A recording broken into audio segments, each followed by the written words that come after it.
अस्सलामुअलैकुम मौजिज़ दोस्तों, आज हम जानेंगे हज़रत मूसा अलैहिस्सलाम भाग 12। हज़रत मूसा अलैहिस्सलाम और बनी इसराइल का ईज़ा पहुंचाना। पीछे के पार्ट्स में जिन वाक़ियों का जिक्र किया गया है उनसे यह बात साफ हो चुकी है कि बनी इसराइल ने हज़रत मूसा अलैहिस्सलाम को कौल और अमल दोनों तरीकों से बड़ी तकलीफ़ें पहुंचाईं, यहाँ तक कि बुहतान लगाने और तोहमत गढ़ने से भी बाज नहीं रहे। लेकिन कुरान मजीद ने इन वाक़ियों के अलावा, जिनका जिक्र पीछे के पन्नों में हो चुका है, सूरह अहज़ाब और सूरह सफ में हज़रत मूसा अलैहिस्सलाम के साथ बनी इसराइल के तकलीफ पहुंचाने पर निंदा करते हुए कहा है, ए ईमान वालो, तुम उन बनी इसराइल की तरह न बनो जिन्होंने मूसा को तकलीफ पहुंचाई।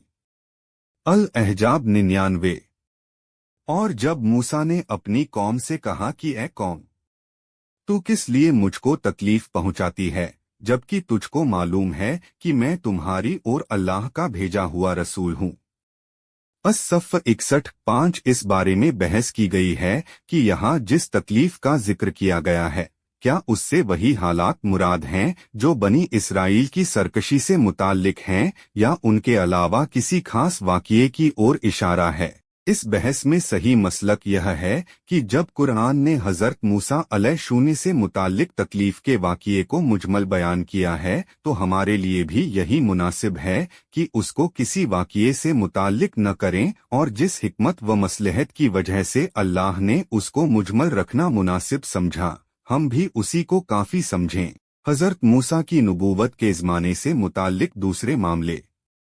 फ़िरौन नई तहकीक की रोशनी में मिस्री दारुल आसार के चित्रकार, मुसव्विर और असरी और हजरी पत्थरों और खंडरात के नामी आलिम अहमद यूसुफ आफंदी की खोज का खुलासा यह है कि यूसुफ जब मिस्र में दाखिल हुए हैं तो यह फ़िरौन के 16वें खानदान का ज़माना था, और उस फ़िरौन का नाम अबाबिल अब्बल था, और जिस फ़िरौन ने बनी इसराइल को मुसीबतों में डाला वह रामीसीस सेकंड हो सकता है।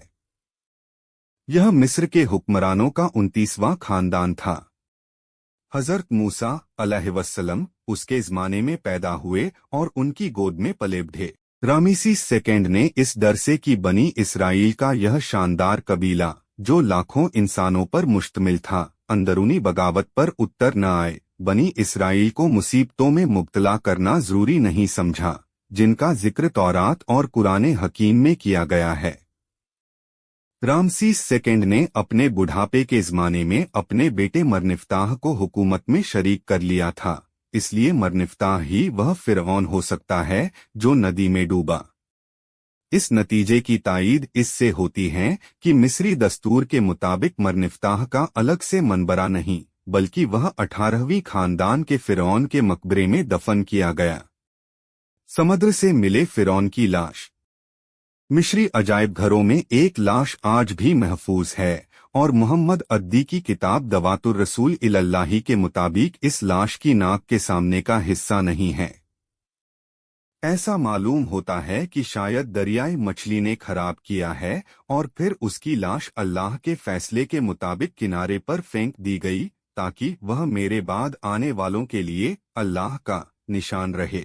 सूरह यूनुस 10-92।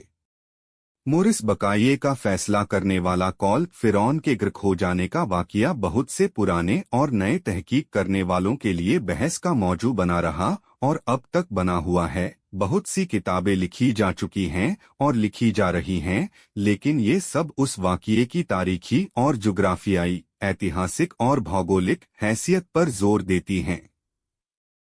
इस बारे में मोरिस बकाये मशहूर व मारूफ फ्रांसीसी मुसन्निफ लेखक ने अपनी किताब बाइबिल, कुरान और साइंस में तफसीली बहस की है। जो देखने पढ़ने वाले और ज्यादा मालूमात के ख्वाहिशमंद हों, वे उस किताब से, जिसका उर्दू तर्जुमा भी हो चुका है, रुजू कर सकते हैं। हम यहाँ सिर्फ कुछ बातें बयान करेंगे।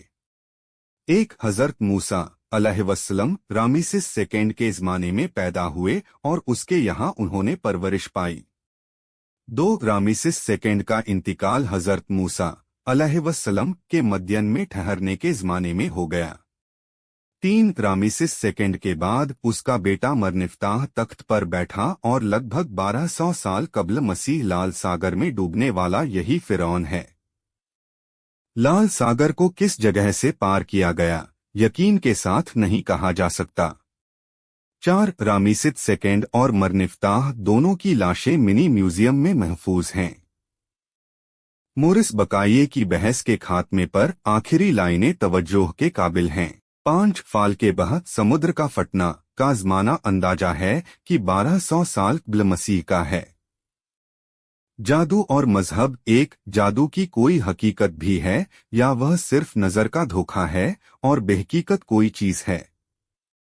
इसके बारे में अहले सुन्नत उलेमा की यह राय है कि जादू सच में एक हकीकत है और नुकसान पहुंचाने वाले असरात भी रखता है। अल्लाह ताला ने अपनी बड़ी हिकमत को सामने रखकर उसमें इसी तरह नुकसान पहुंचाने वाले असरात रख दिए हैं जिस तरह जहर वगैरह में, मगर यह नहीं है कि जादू अल्लाह की कुदरत से बेनियाज होकर अल्लाह की पनाह खुद बेनियाज है, खुद अपने आप असर रखने वाले चीज है। यह अकीदा खालिस कुफ्र है। 2 इस्लामी फुकहा विद्वानों ने जादू के बारे में साफ किया है कि जादू के जिन आमाल में शैतान, गंदी रूहें और गैर अल्लाह से मदद चाही जाए और उनको हाजत रवा करार देकर मंत्रों के जरिए उनको काबू में करने का काम किया जाए तो वह शिर्क जैसा है और उस पर अमल करने वाला काफिर है। जिन अमलों में इनके अलावा दूसरे तरीके अख्तियार किए जाएं और उनसे दूसरों को नुकसान पहुंचाया जाए उनका करने वाला हराम और बड़े गुनाह का मुर्तकिब है। मोजज़ा और जादू में फ़र्क। नबी और रसूल का असल मोजज़ा उसकी वह तालीम होती है जो वे राहे हक से हटी हुई और मटकी हुई कौमों की हिदायत के लिए नुस्खाए कीमिया और दीनी और दुनियावी फलाह व कामरानी के लिए बेनज़ीर कानून की शक्ल में पेश करता है। लेकिन आम इंसानी दुनिया की फितरत इस पर कायम है कि वे सच्चाई और सदाकत के लिए भी कुछ ऐसी चीज़ों के ख्वाहिशमंद होते हैं जो लाने वाले के रूहानी करिश्मों से ताल्लुक रखती हों और जिनके मुकाबले से तमाम दुनियावी ताकतें आजिज हो जाती हों, क्योंकि उनके इल्म की पहुंच कैसी सच्चाई के लिए इसी को मेयार करार देती हैं। इसलिए यह अल्लाह की सुन्नत जारी रही है कि वे नबियों और रसूलों को दीने हक की तालीम व पैगाम के साथ एक या कुछ निशानियों, मोजज़ों को भी अता करता है, और जब वे नबूवत के दावे के साथ बगैर सबब ऐसा निशान दिखाता है जिसका मुकाबला दुनिया की कोई ताकत नहीं की सकती तो उसका नाम मोजज़ा होता है। मरने के बाद की जिंदगी। कुरान मजीद ने मरने के बाद की जिंदगी का आम कानून तो यह बताया है कि दुनिया की मौत के बाद फिर आखिरत की दुनिया ही के लिए दोबारा जिंदगी मिलेगी, लेकिन खास कानून यह है कि कभी कभी हिकमत व मसलहत के पेशेंजर अल्लाह ताला इस दुनिया ही में मुर्दा को जिंदगी बख्श दिया करता है, और नबियों की मोजज़ों वाली जिंदगी में खुद कुरानी गवाही के मुताबिक यह सच्चाई कई बार जाहिर होकर सामने आ चुकी है।